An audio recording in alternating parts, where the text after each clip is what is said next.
आज हम बात करेंगे क्या बाप दादा की प्रॉपर्टी पर लोन ले सकते हैं। आज इन्हीं सब विषयों पर चर्चा करेंगे। आज की इस बढ़ती महंगाई में इमरजेंसी में लोन की ज़रूरत किसे नहीं होती है। हर व्यक्ति ज़रूरत पड़ने पर लोन का ही सहारा लेता है, लेकिन क्या आपने कभी बाप दादा की प्रॉपर्टी पर लोन लेने के बारे में विचार किया है? अगर हाँ, तो आइए जानते हैं ऐसी संपत्ति के बारे में कानूनी प्रावधान क्या है।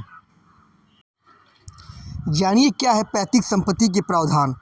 जैसा कि मान ले कोई पैतृक संपत्ति पूरी तरह से दादा के नाम पर है, तो भले ही पोता उस संपत्ति में हिस्सेदार होगा, लेकिन अगर वह दादा की इस संपत्ति पर लोन लेना चाहेगा तो ऐसी नहीं हो सकता है।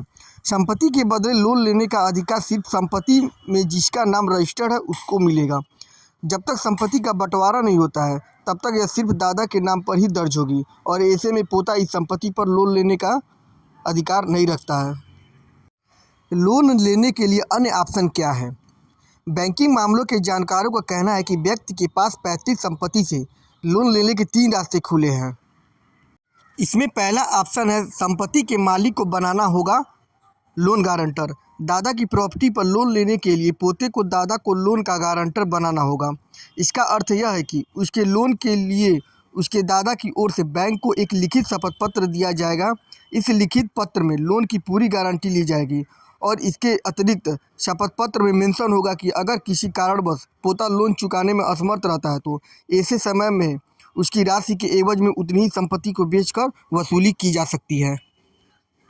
दूसरा ऑप्शन है कि को एप्लीकेट बनाकर लोन का निपटान। इसके अलावा एक अन्य ऑप्शन है कि आप अपने दादा या पिता जिनके नाम पर भी मौजूद समय प्रॉपर्टी दर्ज है उन्हें अपने लोन में को एप्लीकेंट बना सकते हैं। इसका फ़ायदा यह होगा कि अगर आप को एप्लीकेंट बना लेते हैं तो इससे लोन चुकाने की जितनी जिम्मेदारी आपकी रहेगी उतनी ही आपके दादा या पिता की भी हो जाएगी। ऐसा करने से बैंक लोन का अमाउंट आसानी से दे सकते हैं, क्योंकि इससे बैंकों को सुनिश्चित हो जाता है कि उसके लोन के पैसे का भुगतान हो जाएगा। तीसरा ऑप्शन है गिफ्ट डीड में मिली संपत्ति से लोन। तीसरा तरीका यह हो सकता है कि जिसके नाम पर भी मौजूद समय में प्रॉपर्टी है वह आपके नाम पर एक गिफ्ट डीड बना कर दे दे।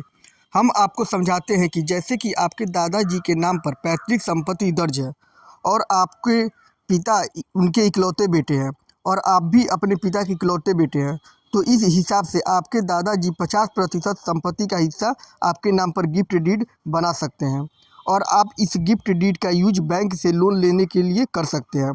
ध्यान रखें कि इसके बाद भी आपको लोन का एप्लीकेशन दोनों के ही नाम पर देना पड़ेगा। ऐसे ही लीगल जानकारी के लिए हमारा चैनल जरूर सब्सक्राइब करें। धन्यवाद।